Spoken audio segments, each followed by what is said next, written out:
Bonjour et bienvenue dans cette première conférence du cycle de conférences autour de l'exposition C'est du propre, l'hygiène et la ville depuis le 19e siècle, ouverte au MUS, Musée d'histoire urbaine et sociale, le 16 octobre 2020 et qui se terminera le 3 octobre 2021.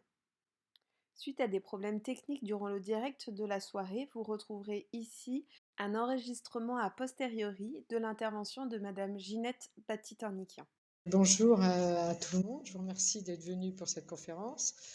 Donc nous allons parler d'un sujet qui concerne quand même à peu près le tiers de notre temps de vie par jour et dans notre vie complète d'ailleurs, qui est le temps que nous passons des tinettes aux toilettes avec tous les systèmes qui fait fonctionner donc évidemment la question de notre corps et tous les systèmes, les gestuels, les lieux et les objets qui nous font fonctionner pour déféquer et éliminer notre comportement sanitaire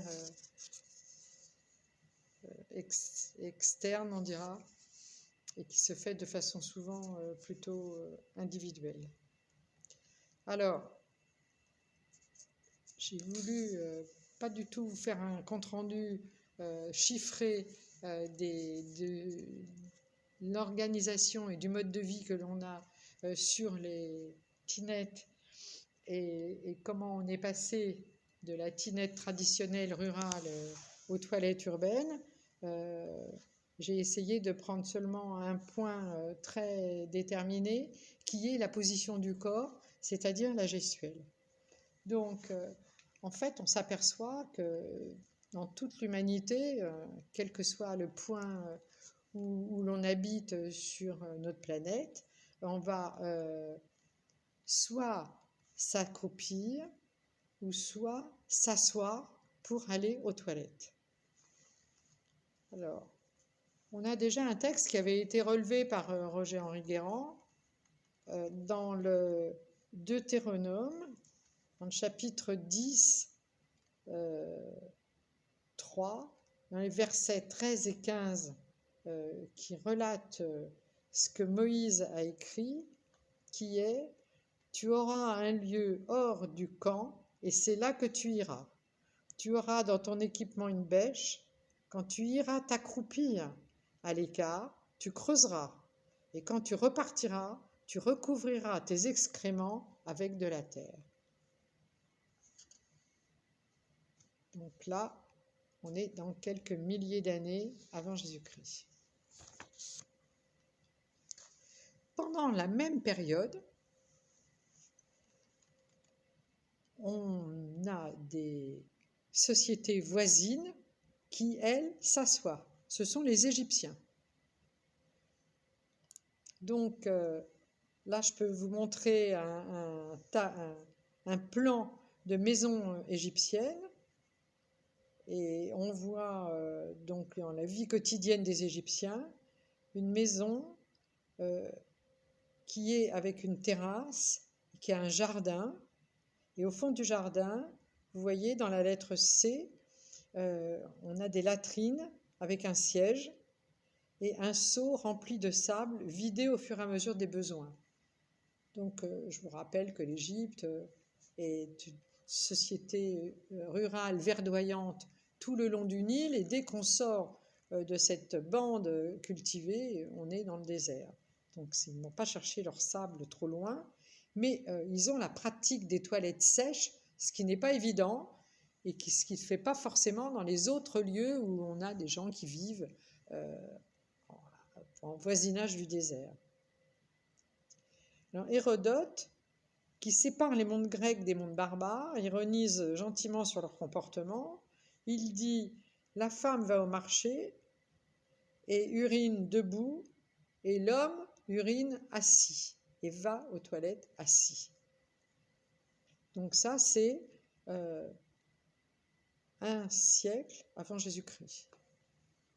Donc vous voyez que depuis comme ça quelques milliers d'années, on a des gens qui sont voisins géographiquement, qui appartiennent tous à une culture qu'on pourrait dire méditerranéenne et qui ont des modes de comportement par rapport aux toilettes qui sont totalement différents. Alors, la question de s'asseoir ou de s'accroupir continue à traverser des modes de population qui ne nous sont pas voisins non plus.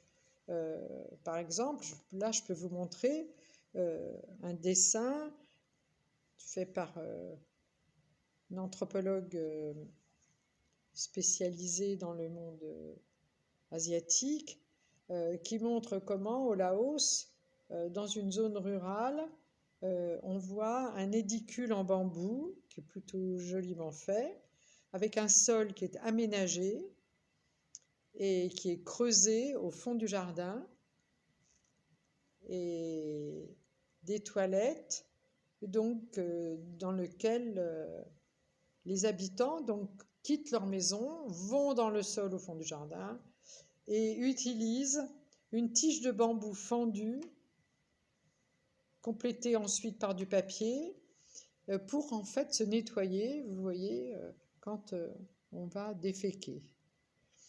Donc on a un instrument vraiment très précis qui s'apparente évidemment aux baguettes, mais ce ne sont pas les baguettes évidemment pour se nourrir.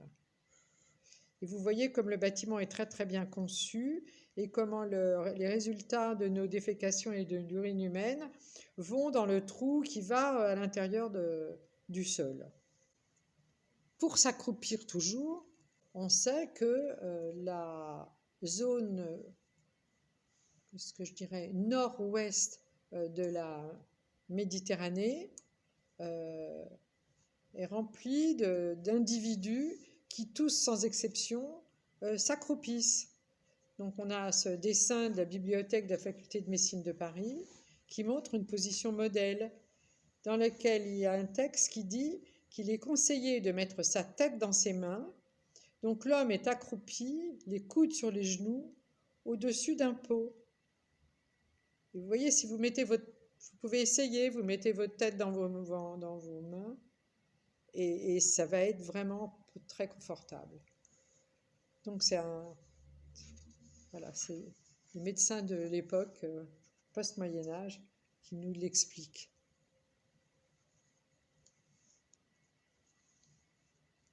Donc, par là même, je vous introduis aussi à l'usage du pot de chambre, plus tard, mais en fait c'est déjà un pot, et donc on va utiliser tout au cours des siècles, de toute façon, à partir du moment où on va de la maison au jardin, de la maison au lieu des toilettes, séparées de l'habitation dans laquelle on dort, on vit, on mange, on écrit, etc. Je veux dire, il faut bien un lien entre les deux, et ce lien, ça va être par le pot. Donc, ce pot sous-entend évidemment des modes de comportement qui sont des positions d'accroupissement. Mais en Europe, on voit apparaître des chaises percées qui sont vraiment pratiquées à partir du XVIIe siècle. Donc on pourrait dire que les pots et les chaises forment une sorte de lien qu'on pourrait appeler la course au confort. Les chaises d'aisance complètent le confort des châteaux et des cours royales, pour les hommes comme pour les femmes, et de certaines habitations bourgeoises. Donc on a Voltaire au XVIIIe siècle qui se commande une chaise percée, luxueuse. Et on a des pots de chambre qui sont, alors là vous avez des pots, vous voyez, d'un musée germanique, et on voit un pot en terre cuite et un autre en métal. Et on a les pots de chambre donc, qui vont apparaître aussi donc, en faïence et en porcelaine, et qui vont devenir vraiment un objet culte, on dirait d'une certaine façon, mais pratiqué par tous au 19e et 20e siècle, avant d'avoir l'eau courante à tous les étages. Donc, ces pots de chambre donc, portent bien leur nom, c'est les pots de la chambre. Ils sont dans des tables de nuit qui sont installées de chaque côté du lit conjugal. Donc, chaque table de nuit est recouverte d'un marbre pour protéger le bois, en fait, et dans lequel, dans chaque table de nuit, il y a un pot de chambre. Et ça fait partie de l'esthétique de la chambre à coucher, puisqu'on a la symétrie entre le lit et de chaque côté, les pots, etc. Donc vous voyez, c'est toujours très valorisé, comme l'étaient déjà aussi les chaises percées.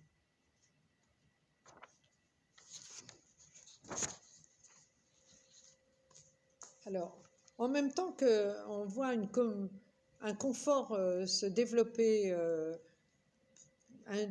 pour chaque individu, on dira, à l'intérieur des habitations, que ça soit une petite maison ou un château, c'est-à-dire on introduit des éléments à l'intérieur du bâtiment construit. Mais on a aussi la question, évidemment, de la densité de population dans les villes, qui devient extrêmement importante au 18, 19e, 20e siècle.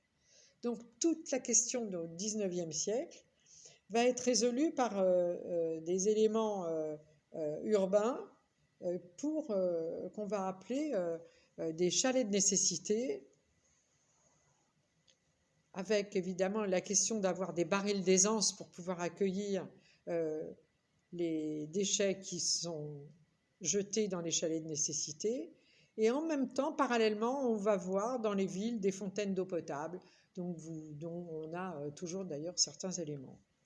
Donc, en milieu de la première partie du 19e siècle, on va avoir les fameuses colonnes Rambuteau du préfet du Mêmelon, qui sont lancées à partir de 1841, et elles forment un programme qui va être totalement adoré par les pratiquants de la ville de Paris, et qui vont faire qu'il va y avoir des milliers d'urinoirs publics individuels qui ne concernent que les hommes, mais qui est déjà bien confortable pour tous les habitants de la ville.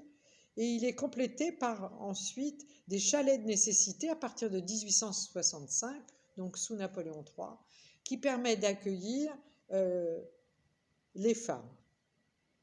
Non, excusez-moi, qui permet d'accueillir plusieurs hommes.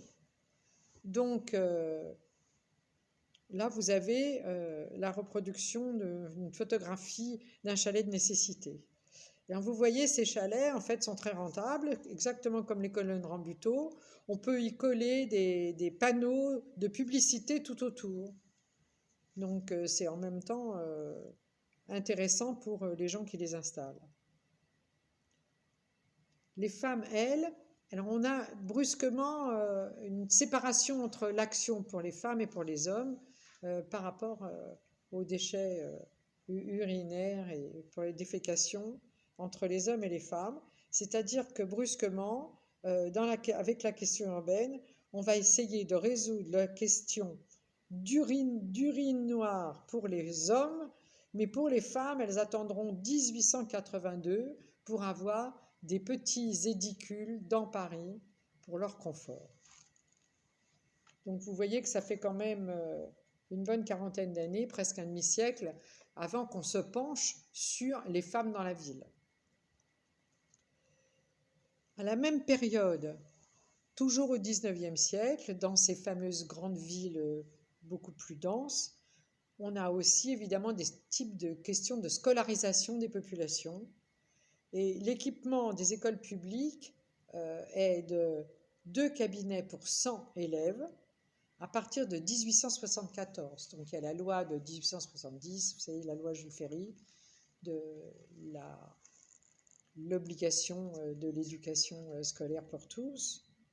Mais ces édicules, ces équipements individuels dans les écoles publiques sont des petits cabinets à la turque. Donc, les enfants viennent dans les écoles et ils sont accroupis.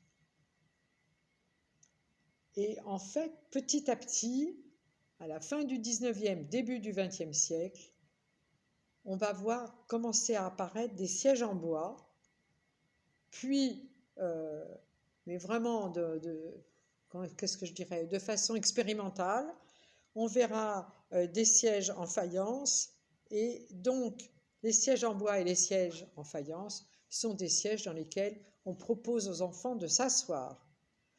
Et ces fameux sièges, donc ces fameux lieux qui sont les cabinets à la turque accroupie, les sièges en bois en faïence pour être assis, vont enrichir aussi tous les bâtiments publics. Car jusqu'au presque milieu du 19e siècle, les bâtiments publics n'ont toujours pas d'édicules et de lieux spécifiques pour aller aux toilettes. Donc vous pouvez imaginer dans quelle ambiance travaillent les fonctionnaires. Donc il y a plusieurs circulations, on va dire, à l'intérieur des bâtiments.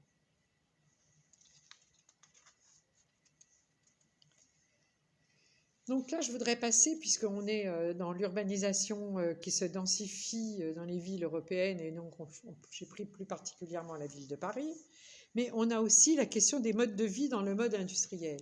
C'est-à-dire à partir du moment où il y a des concentrations de population qui sont assez importantes et qu'on veut un petit peu plus de confort, on va dire, individuel, donc on s'attache à l'idée d'un confort individuel, on va avoir des industriels qui vont faire des propositions de cités ouvrières, de cités pour leurs employés, pour leurs ouvriers, et en même temps réfléchir à la question du propre et du sale, et à qu'est-ce qu'on met dans une habitation et qu'est-ce qu'on met hors de l'habitation. Donc, on va avoir une première expérience qui va être faite dans le familistère Godin, puis qui ne va pas être suivie, en fait, qui va être corrigée en cours de la pratique du familistère. Donc, dans lequel on voit que l'invention des Saint-Simoniens a posé la question des activités publiques et privées par une architecture distributive. Chaque famille a un logement traversant, distribué par une coursive intérieure, et donc ce logement traversant est habité d'une table, de chaises, de lits, d'une armoire, d'une belle cheminée. Il n'y a pas d'eau courante, il n'y a pas d'évier ni de lavabo, ni de toilette. Dans la maison, dans le logement lui-même de la famille, les activités de la famille sont la lecture, le travail scolaire, la couture, le petit bricolage, les conversations, les échanges, des jeux, l'intimité et le partage. Godin avait installé un restaurant collectif dans les économas, mais en fait l'essai ne fut pas concluant, et les habitants du palais social ont conservé l'habitude de prendre leur repas de manière indépendante. Donc il introduit des poêles Godin à l'intérieur des cuisinières, on va dire Godin, à l'intérieur des appartements, et les gens peuvent manger sur un mode familial à l'intérieur de leurs appartements. Mais par contre, les toilettes à la turque, les lavabos et les douches restent distribués dans les angles des bâtiments, au croisement des escaliers et des coursives. Donc, comme vous pouvez le voir dans l'image qui est présentée ici. Donc on a des lavoirs collectifs pour le linge, et pour la culture, il y a la scolarisation, le sport, un théâtre et une bibliothèque. Il y a beaucoup de fêtes collectives aussi qui sont organisées, et il y a un familistère qui permet d'acheter de l'habillement et des à-côtés que peuvent choisir les habitants du familistère. Donc c'est ça qui est très intéressant, c'est de se poser par l'intermédiaire en fait des toilettes et du lavage du corps, donc dans le mode de propreté. Donc il va falloir que vous alliez voir l'exposition, on est désolé pour l'instant elle n'est pas encore très ouverte, mais vous allez voir l'exposition qui est en ce moment sur l'hygiène dans le musée de Suresnes, et qui va vous donner quelques détails sur tous ces modes de comportement qui sont toujours des questions posées en fait. Il n'y a pas d'évidence. On fait des choix au fur et à mesure et on vit dans ces choix qui sont faits. Alors, j'avais parlé de Roger-Henri Guérand, évidemment, tout à l'heure.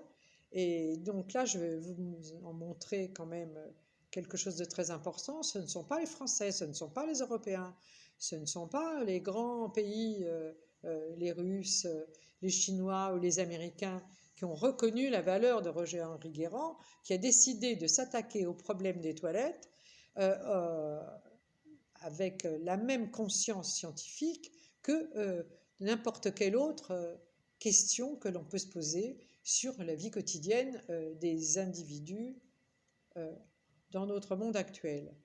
Donc il a été invité au Japon pour recevoir le 5 juin 1993 le Nishioka Prize.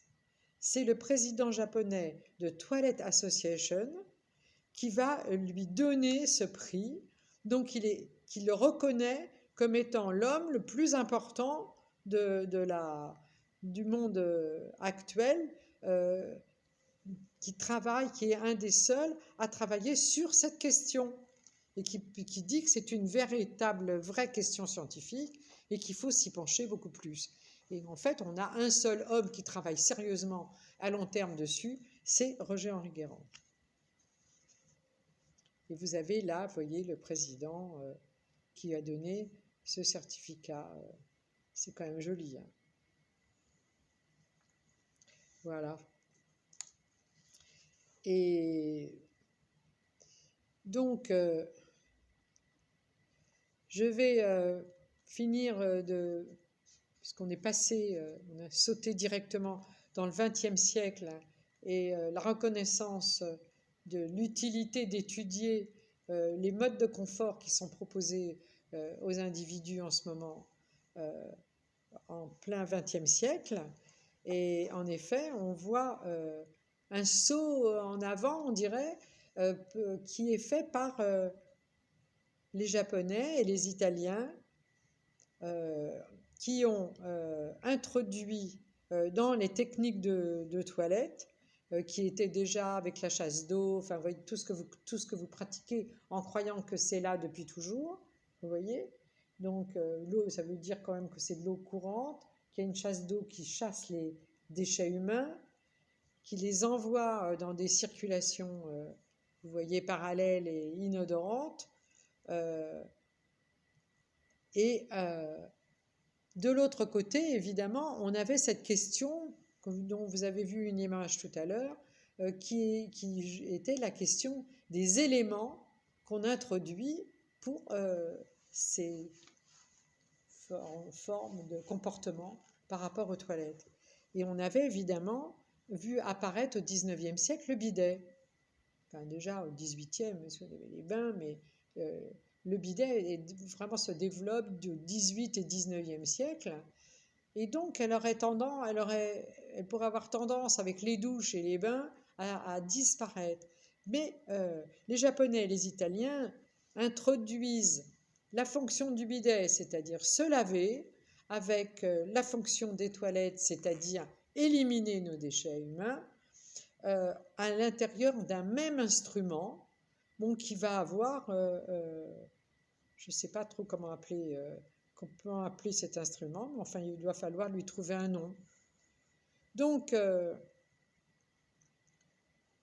on le voit apparaître dans deux mondes, vous voyez, qui sont un monde asiatique, à la pointe de l'Asie, hein, au Japon, et puis un monde en Italie, c'est vraiment un des grands centres culturels depuis 1000 ans avant Jésus-Christ, depuis les Romains et voilà, et tous les types de cultures qu'on voit apparaître en Europe, qui ont inventé cet instrument. Mais je vais reprendre. Donc, on pourrait dire d'où naissent ces fameuses toilettes bidets. On pourrait dire qu'en France, on a, en 1902, on a les propriétaires qui ont été obligés de brancher leurs appartements personnels ou loués sur le tout à l'égout qui a été installé dans les villes. Alors vous imaginez quand même que le tout à l'égout est installé dans les années 1870, 1974 à Paris, et que 25 ans après, les immeubles qui sont posés dessus ne sont toujours pas branchés sur les tout à l'égout. Donc vous voyez, on dirait un long trajet qui n'est pas un fleuve tranquille. Alors, la question de la position des corps, elle est déterminée par la forme des toilettes, qui sont accroupis ou assis, et cela n'est pas précisé par la loi de 1902. En 2020, les WC assis forment la pratique la plus couramment admise et les toilettes à la turque sont utilisées dans des lieux publics de grande consommation, les autoroutes, certaines plages populaires, de grandes piscines, etc. Donc on voit toujours quand même des toilettes à la turque apparaître, et souvent elles sont lavées collectivement. D'ailleurs, il y a des jets qui lavent toutes les toilettes à la turque, bien qu'elles soient séparées par des panneaux. Donc, vous voyez, on n'a pas abandonné la mémoire des toilettes, du comportement accroupi, mais on utilise de plus en plus le comportement assis. Merci beaucoup Ginette pour cette intervention. Malheureusement, la deuxième intervention n'a donc pas pu être enregistrée. Il s'agissait de celle de Julien Erard, référent technique opérationnel pour la région Asie de WASH et Action contre la faim, qui présentait la question de l'accessibilité aux toilettes et à l'eau potable aujourd'hui dans le monde. Mais vous pourrez découvrir l'intégralité de nos soirées autour de l'exposition C'est du prof sur notre chaîne YouTube. Nous évoquerons alors l'architecture bien pensée des logements et notamment des logements sociaux. Puis nous parlerons de la question de la pollution de l'eau, pollution des sols et quel est l'héritage du 19e siècle aujourd'hui. Pour continuer sur la question des infirmières visiteuses, la théorie du care appliquée à la ville et la personnalité forte de Léonie Chaptal. Et enfin, nous terminerons ce cycle avec l'intervention des étudiants de l'École Bleue sur architecture et santé au début du XXe siècle et du XXIe siècle. Nous vous remercions pour votre écoute et à très bientôt au musée de Suresnes.